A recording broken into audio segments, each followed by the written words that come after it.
बिस्मिल्लाहिर्रहमानिर्रहीम अस्सलाम वालेकुम। मेरे दोस्त ने आंदे ने तू पंजाबी दा या मां बोली दा बड़ा वड्डा हमैती है तो तू तर्जमा क्यों नहीं करदा।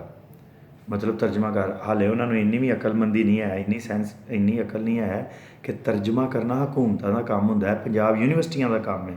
पंजाब यूनिवर्सिटी करे तर्जमा, इस्लामाबाद कायम यूनिवर्सिटी करे, कोयटे दे विच, पिशोर दे विच, कराची च यूनिवर्सिटियां बैठियां ने, वो तर्जमे करन। उन्हां दा कम्म है। हुकूमत पाकिस्तान दे अदारे बने ने, बनने भी चाहिए। जे नहीं एक बने उर्दू वास्ते, बाकियां जबानां वास्ते ते मैनूं नहीं पता, सिंधी वास्ते शायद बनया है, लेकिन वो बनने चाहिए ने हर सूबाई दारुल हुकूमत दे विच जिहड़े तर्जमे करन।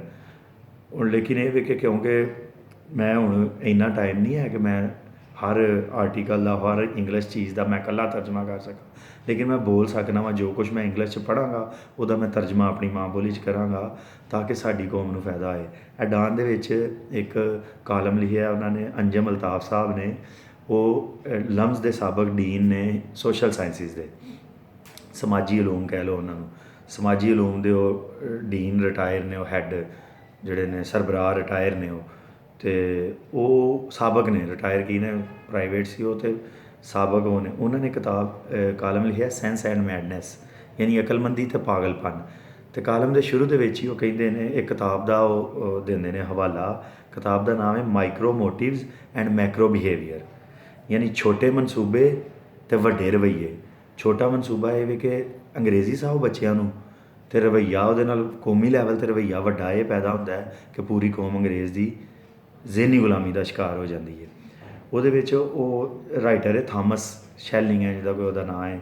ਅਤੇ ਉਹਦਾ ਪਹਿਲਾ ਜੁਮਲਾ ਬੜਾ ਅੱਛਾ ਹੈ, what is good for an individual can often be bad for the group. ਇੱਕ ਘਰਾਣੇ ਵਾਸਤੇ ਜਾਂ ਇੱਕ ਬੰਦੇ ਵਾਸਤੇ ਜਿਹੜੀ ਸ਼ਾਇਦ ਚੰਗੀ ਹੋ ਸਕਦੀ ਹੈ, ਯਾਨੀ ਆਪਣੇ ਬੱਚਿਆਂ ਨੂੰ ਇੰਗਲਿਸ਼ ਸਿਖਾਉਣਾ ਇੱਕ ਘਰਾਣੇ ਵਾਸਤੇ ਚੰਗੀ ਹੈ, ਲੇਕਿਨ ਗਰੁੱਪ ਵਾਸਤੇ, ਪੂਰੀ ਕੌਮ ਵਾਸਤੇ ਉਹ ਬਹੁਤ ਨੁਕਸਾਨਦੇਹ ਹੈ, ਕਿਉਂਕਿ ਪੂਰੀ ਕੌਮ ਜ਼ਹਿਨੀ ਗੁਲਾਮੀ ਦਾ ਸ਼ਿਕਾਰ ਹੋ ਜਾਂਦੀ ਹੈ। ਉਹਨੇ ਕਿਹਾ micro sense can be Macro madness.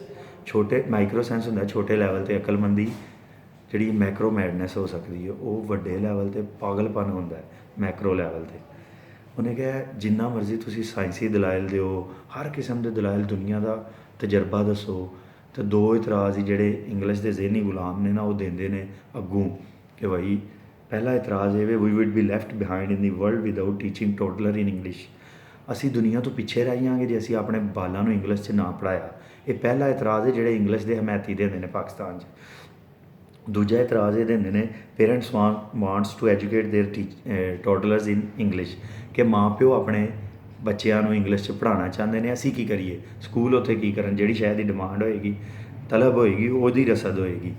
तो उन्हें दोवां इतराज़ां के जवाब दिते हैं। पहला उहदा जवाब ये कि पहला इतराज़ तो दुनिया च झूठा साबित हो चुका है कि जिहड़ियां कौमां ने अपनी माँ बोली च तलीम दी है, चीन, तुर्की, जर्मनी, जापान, इटली, स्पेन, वो तो दुनिया बहुत अगे ने। तो असी जिहड़े 70 साल आज़ादी के 73 साल बाद भी इंग्लिश की गुलामी कर रहे हैं, असी दुनिया के जलील तरीन लोग हाँ। तो 200 साल तो इंग्लिश की गुलामी बेसिकली कर रहे हैं, जदों का गोरा आया है। सर सैयद ने तर्जमे करने की बजाय सर सैयद ने सानू इंग्लिश की गुलामी पिछे ला दिता। तो हुण सर सैयद का पोतरा जिहड़ा मुराद राज साडा वज़ीर तलीम है, वो भी इंग्लिश दे विच करदा है, अपने नोटिफिकेशन देंदा, उर्दू च नहीं देंदा। तुसीं पंजाबी च नहीं देना तो घट्टो घट्ट गुलामा उर्दू च दे दिओ, लेकिन वो भी पंजाबी च भी असीं इंशाअल्लाह दुआवांगे इन्हां कोलों।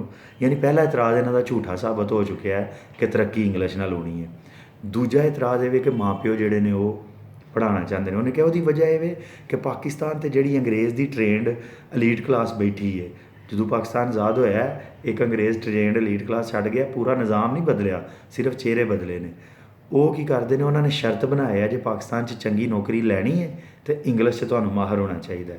तो जो चंगी नौकरी नूं तुसीं इंग्लिश नाल, इज्जत नूं इंग्लिश नाल जोड़ दिता है। अंग्रेज़ ने जोड़िया सी, इन्होंने कायम रखा, इन्होंने खत्म करने की बजाय अपनियां माँ बोलियां जी हाँ उर्दू च तलीम देने की बजाय इन्होंने जिहड़ा बंदा इंग्लिश बोलेगा उसकी इज्जत होएगी, उन्होंने चंगी नौकरी मिलेगी। उन्हें कहा जो जोड़ दिता है तो माँ प्यो तो मजबूर ने, कोई माँ प्यो नहीं चाहता साडा बच्चा पिछे रहिए। तो हर माँ प्यो जिहड़ा है वो माइक्रो सेंस वो ये वे, छोटी वो मतलब अकलमंदी ये वे कि वह आंदा कि मेरा बच्चा अगे लंघ जाए। मैक्रो की आंदे ने उन्होंने मैक्रो मैडनैस ये वे कि वड्डे लैवल ते कौमी लैवल ते असी पागलपन का शिकार हो गए, असी पूरी कौम नूं तबाह कर रहे हैं इंग्लिश की गुलामी करके। उन्हें कहा ਜਿਹੜੇ ਹਕੂਮਤ 'ਚ ਬੈਠੇ ਨੇ ਉਹਨਾਂ ਨੂੰ ਜਿੰਨੀ ਮਰਜ਼ੀ ਦਲੀਲ ਦੇ ਦੀ, ਉਹ ਅੱਗੋਂ ਕੋਈ ਦਲੀਲ ਨਹੀਂ ਦੇਣਗੇ ਕਿਉਂ ਅਸੀਂ ਇੰਗਲਿਸ਼ ਦੀ ਗੁਲਾਮੀ ਕਰ ਰਹੇ ਹਾਂ। ਹਾਲਾਂਕਿ ਜਸਟਿਸ ਜਵਾਦ ਸਾਹਿਜਾ ਨੇ ਵੀ ਆਖਿਆ CSS ਉਰਦੂ 'ਚ ਕਰ ਦਿਓ। CSS ਉਰਦੂ 'ਚ ਕਰਨਗੇ, ਸਾਰੇ ਕੰਮ ਸਰਕਾਰੀ ਉਰਦੂ 'ਚ ਹੋਣਗੇ। ਇਹ ਪਹਿਲਾ ਸਟੈਪ ਹੈ। ਉਦੋਂ ਬਾਅਦ ਪੰਜਾਬੀ, ਸਿੰਧੀ, ਪਸ਼ਤੋ, ਬਲੋਚੀ ਦੇ ਵਿੱਚ ਵੀ ਸੂਬਾਈ ਲੈਵਲ 'ਤੇ ਹੋਣਗੇ। ਲੇਕਿਨ ਜਿਹੜੀ ਬਿਊਰੋਕਰੇਸੀ ਬੈਠੀ ਹੈ, ਜਿਹੜੇ ਚੋਰ ਦੇ ਬੱਚੇ ਪਾਕਿਸਤਾਨ ਨੂੰ ਲੁੱਟ ਕੇ ਬਾਹਰ ਨੱਸ ਜਾਂਦੇ ਨੇ, ਰਿਟਾਇਰ ਹੋ ਗਏ, ਉਹਨਾਂ ਦੇ ਬੱਚੇ ਵੀ ਬਾਹਰ ਨੇ, ਜਾਇਦਾਦਾਂ ਵੀ ਬਾਹਰ ਨੇ, ਉਹ ਨਹੀਂ ਚਾਹੁੰਦੇ ਕਿ ਉਰਦੂ 'ਚ ਨਿਜ਼ਾਮ ਹੋਏ, ਨਾ ਉਹ ਚਾਹੁੰਦੇ ਨੇ ਮਾਦਰੀ ਜ਼ਬਾਨਾਂ 'ਚ ਹੋਏ।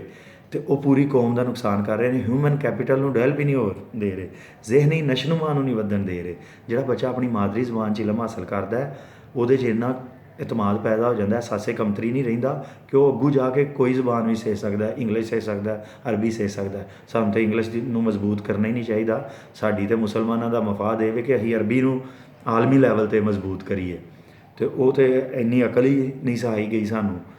ਫਿਰ ਕੌਮੀ ਸਤ੍ਹਾ 'ਤੇ ਇਹ ਜੁਰਮ ਹੈ ਕਿ ਵਾਲਦੈਨ ਨੂੰ ਤੁਸੀਂ ਮਜਬੂਰ ਕਰ ਰਹੇ ਹੋ ਕਿ ਆਪਣੇ ਬੱਚਿਆਂ ਨੂੰ ਮਹਿੰਗੀ ਇੰਗਲਿਸ਼ ਤਾਲੀਮ ਦਿਓ। ਜਦੋਂ ਮਹਿੰਗੀ ਇੰਗਲਿਸ਼ ਤਾਲੀਮ ਦਿੰਦੇ ਹੋ ਕਿ ਇੰਨੀ ਕਮਾਈ ਨਹੀਂ ਹੈ, ਇੰਨੀ ਆਮਦਨ ਨਹੀਂ ਜਿੰਨਾ ਬੱਚਿਆਂ ਦੀ ਤਾਲੀਮ 'ਤੇ ਖਰਚਾ ਹੈ, ਜਿੰਨਾ ਡਾਕਟਰ ਪੜ੍ਹਦੇ ਨੇ ਸਿਹਤ 'ਤੇ ਜਿੰਨਾ ਖਰਚਾ ਹੈ, ਇੰਨੇ ਮਹਿੰਗੇ ਬਣਦੇ ਨੇ ਅੰਗਰੇਜ਼ੀ 'ਚ। ਅਤੇ ਉਹ ਫਿਰ ਪੂਰਾ ਮਾਸ਼ਰਾ ਕਰਪਟ ਕਰ ਰਹੀ ਹੈ ਇੰਗਲਿਸ਼, ਕਿਉਂਕਿ ਪੂਰਾ ਮਾਸ਼ਰਾ ਚਾਹੁੰਦਾ ਹੈ, ਮਾਈਕਰੋ ਸੈਂਸ ਹੈ ਵੇ ਕਿ ਬੱਚਿਆਂ ਨੂੰ ਪੜ੍ਹਾਓ, ਅਤੇ ਮੈਡਨੈਸ ਮੈਕਰੋ ਹੈ ਵੇ ਕਿ ਕਰਪਸ਼ਨ ਕਰਕੇ ਵੀ ਪੜ੍ਹਾਓ।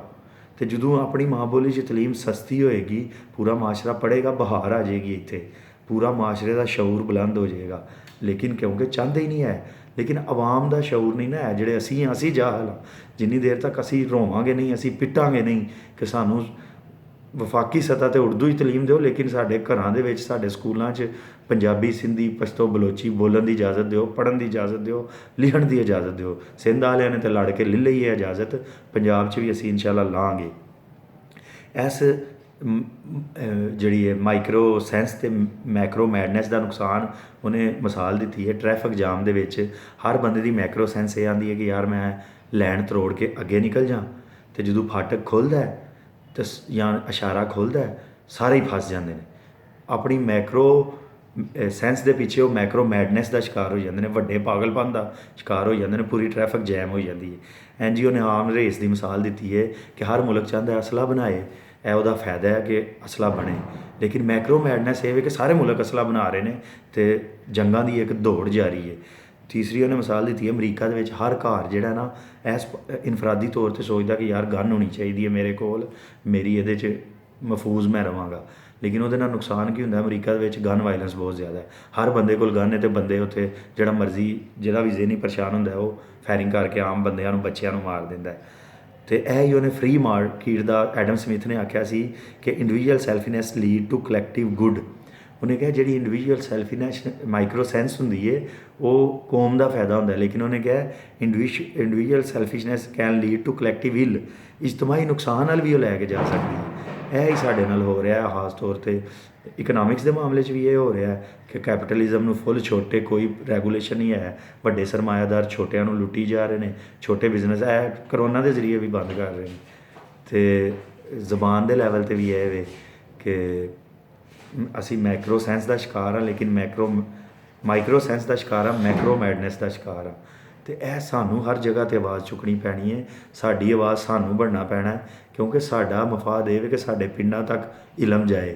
ਔਰ ਸਾਡੇ ਪਿੰਡਾਂ ਦੇ ਇਹਨਾਂ ਨੇ ਇਲਮ ਦੀ ਪਾਬੰਦੀ ਲਾਈ ਹੈ ਅੰਗਰੇਜ਼ੀ 'ਚ, ਹਰ ਬੰਦਾ ਮੈਟ੍ਰਿਕ 'ਚ ਫੇਲ ਹੋ ਜਾਂਦਾ ਹੈ। ਇਸ ਪੰਜਾਬੀਆਂ ਦਾ ਮਫਾਦ ਹੈ, ਸਿੰਧੀਆਂ ਦਾ, ਬਲੋਚਾਂ ਦਾ, ਪਸ਼ਤੂਨਾਂ ਦਾ, ਕਿ ਉਹ ਆਪਣੀਆਂ ਜ਼ਬਾਨਾਂ ਦੇ ਹੱਕ ਦੀ ਗੱਲ ਕਰਨ। ਉਰਦੂ ਦੇ ਅਸੀਂ ਇੰਨੇ ਖਿਲਾਫ ਨਹੀਂ ਹੈ, ਲੇਕਿਨ ਜੇ ਤੁਸੀਂ ਆਖੋਗੇ ਕਿ ਪੰਜਾਬੀ ਖਤਮ ਕਰ ਦਿੱਤੀ ਜਾਏ ਅਤੇ ਉਰਦੂ ਦੇ ਜ਼ਰੀਏ ਕਰੋ, ਤਾਂ ਇਹ ਅੱਲਾਹ ਅਤੇ ਅੱਲਾਹ ਰਸੂਲ ਦੇ ਵੀ ਖਿਲਾਫ ਹੈ, ਇਹ ਸਾਇੰਸ ਦੇ ਔਰ ਅਕਲ ਦੇ ਵੀ ਖਿਲਾਫ ਹੈ। ਲਿਹਾਜ਼ਾ ਹਰ ਪੰਜਾਬੀ ਦੀ ਜ਼ਿੰਮੇਦਾਰੀ ਹੈ ਕਿ ਉਹ ਆਪਣੀ ਮਾਂ ਬੋਲੀ ਦੇ ਹੱਕ 'ਚ ਆਵਾਜ਼ ਬੁਲੰਦ ਕਰੇ। ਠੀਕ ਹੈ, ਅਸਲਾਮ ਵਾਲੇਕੁਮ।